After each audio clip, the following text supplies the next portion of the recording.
تو پہلی حدیث صحیح بخاری اور مسلم کی متفق علیہ حدیث کہ آپ صلی اللہ علیہ وسلم نے فرمایا کہ جو شخص اچھی طرح وضو کرے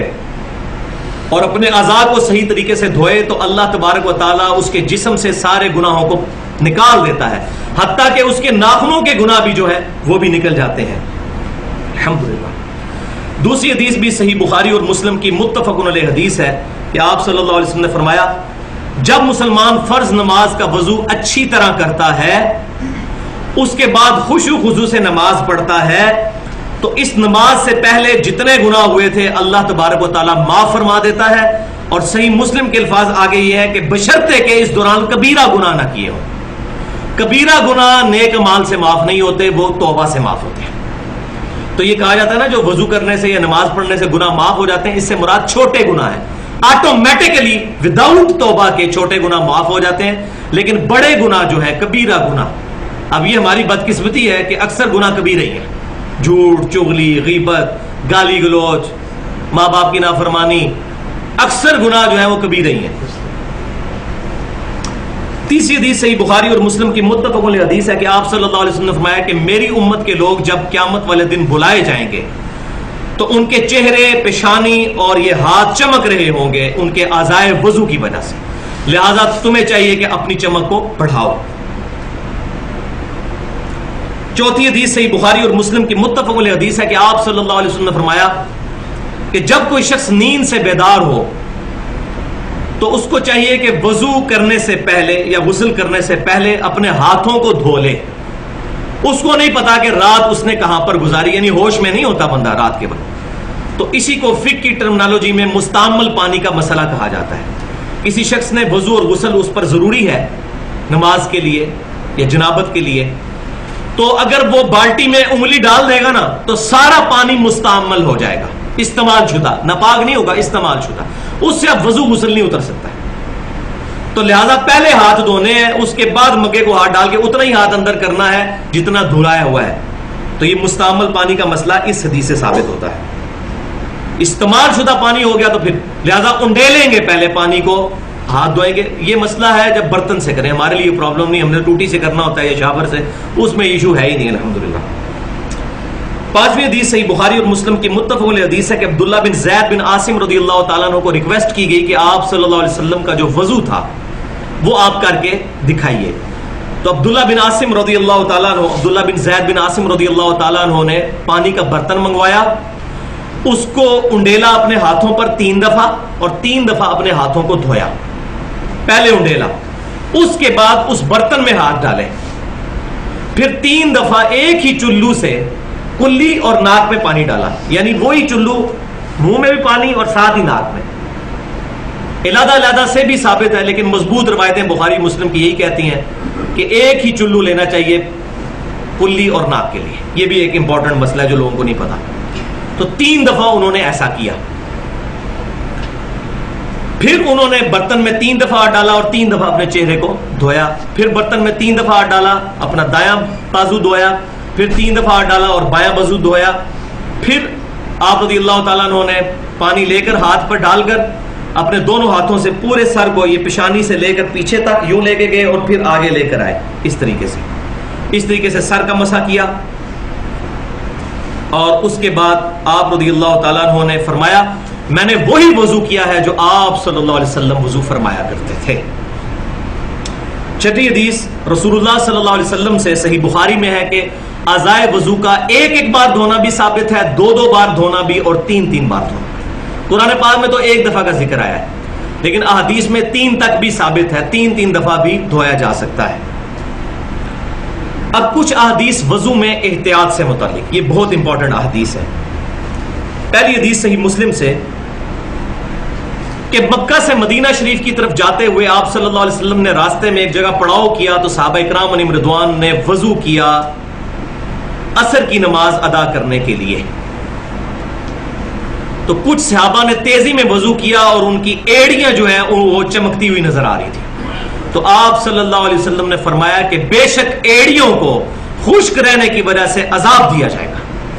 وضو احتیاط کے ساتھ کیا کرو۔ تو اس سے بھی یہ بات پتہ چل گئی کہ وضو میں پاؤں کا دھونا ہی ضروری ہے۔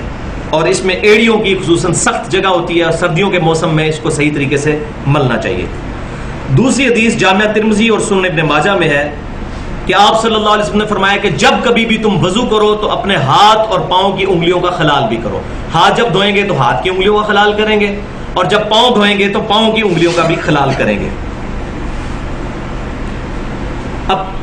احتیاط کا مطلب یہاں پر میں ایک چیز بتا دوں کہ یہ وضو کرتے ہوئے احتیاط کا مطلب اسراف بھی نہیں ہونا چاہیے اور کنجوسی بھی نہیں ہونی چاہیے، کیونکہ صحیح حدیث ہے، بخاری اور مسلم کی متفق علیہ حدیث ہے کہ آپ صلی اللہ علیہ وسلم ایک مد پانی سے وضو فرما لیا کرتے تھے، 600 گرام، یعنی آپ کی جو 1.5 لیٹر کی بوتل ہے اس کو آدھا کر لیں، اس سے آپ صلی اللہ علیہ وسلم وضو فرما لیا کرتے تھے۔ جامعہ ترمذی، سنن ابی داؤد اور سنن ابن ماجہ میں حدیث ہے، یہ تیسری حدیث، کہ آپ صلی اللہ علیہ وسلم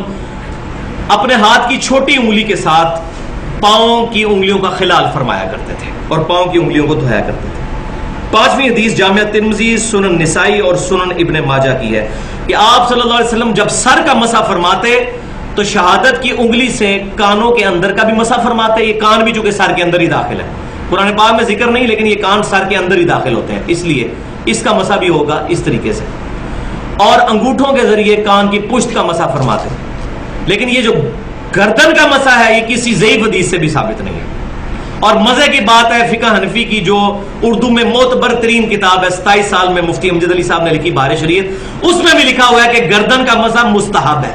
ان کی بھی جرت نہیں ہوئی کہ اس کو سنت لکھیں، لہذا گردن کا مسح کوئی ثابت نہیں، مستحب بھی انہوں نے اپنے بزرگوں کی وجہ سے لکھ دیا۔ قرآن اور حدیث کے اندر کہیں بھی ثابت نہیں کہ نبی صلی اللہ علیہ وسلم نے گردن کا کبھی مسح کیا ہو۔ تو یہ بہت امپورٹنٹ بات ہی میں نے بتا دی، گردن کا مسح نہیں، سر پورے کا مسح، یوں آگے سے پیچھے اور پیچھے سے آگے اور یوں، بس یہ ہے، دیٹس آل۔ چھٹی حدیث سنن نسائی میں اور سنن دارمی میں صحیح سند کے ساتھ کہ سیدنا علی رضی اللہ تعالیٰ عنہ نے دائیں ہاتھ سے ناک میں پانی ڈالا اور بائیں ہاتھ کی چھوٹی انگلی سے ناک کی صفائی کی، تو اس سے یہ بات پتہ چلی کہ ناک کو بائیں ہاتھ سے صاف کرنا چاہیے۔ ساتویں حدیث جامعہ ترمذی اور سنن نسائی کے اندر موجود ہے کہ ابو حیا تابعی رحمۃ اللہ علیہ کہتے ہیں کہ سیدنا علی رضی اللہ تعالیٰ عنہ نے ہمیں ایک دفعہ مکمل وضو کر کے دکھایا پریکٹیکلی، جس میں آپ رضی اللہ تعالیٰ عنہ نے 3 دفعہ چہرے کو دھویا، 3 دفعہ پہلے ہاتھوں کو دھویا، پھر 3 دفعہ چہرے کو دھویا، بیچ میں کلی اور ناک والا بھی معاملہ، اس کے بعد آپ رضی اللہ تعالیٰ عنہ نے 3 دفعہ دونوں ہاتھوں کو بازوؤں سمیت دھویا، پھر پورے سر کا 1 دفعہ مسح کیا، پھر 3 دفعہ اپنے پاؤں کو دھویا۔ لہذا سیدنا علی سے بھی پاؤں دھونا ہی ثابت ہے، ہمارے پاس جو صحیح سند سے روایتیں پہنچی ہیں، یہ خصوصاً میں اہل تشیع کے حوالے سے بات کر رہا ہوں۔ اور پھر آپ رضی اللہ تعالیٰ عنہ نے وضو کا بچا ہوا پانی کھڑے ہو کر پیا، یہ بھی سنت ہے کہ لوٹے میں جو پانی بچ جائے اس کو کھڑے ہو کر پینا، زمزم کو کھڑے ہو کر پینا اور وضو کے بچے ہوئے پانی کو کھڑے ہو کر پینا سنت ہے۔ اور پھر سیدنا علی نے فرمایا کہ میرا وضو کرنے کا ارادہ نہیں تھا، میں نے صرف اس لیے وضو کیا کہ تاکہ تمہیں دکھاؤں کہ نبی صلی اللہ علیہ وسلم کس طرح وضو فرمایا کرتے تھے، تعلیم کے طور پر وضو سکھایا۔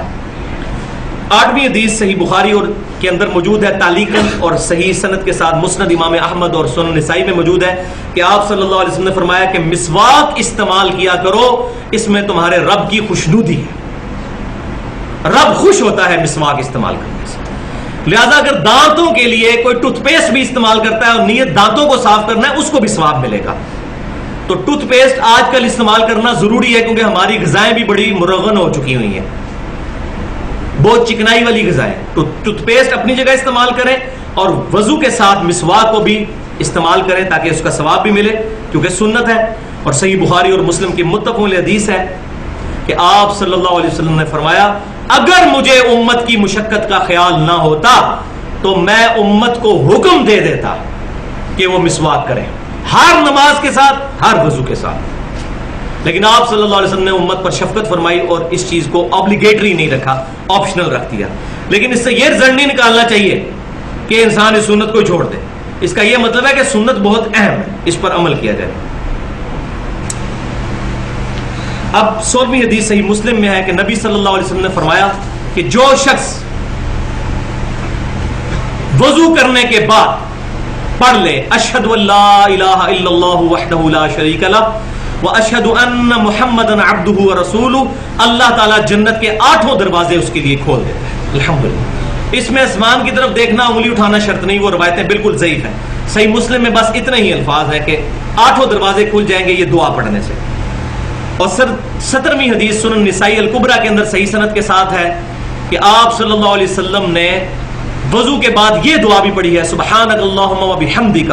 اشہد ان لا الہ الا انت استغفرک واتوب الیک۔ اور ساتھ تابعی کے اقوال بھی موجود ہے، قول بھی، کہ جو شخص یہ پڑھے گا اللہ تعالیٰ اس دعا کو قیامت تک کے لیے اس کو محفوظ کر کے رکھ دے گا اور قیامت میں اس کا اجر عظیم عطا فرمائے گا۔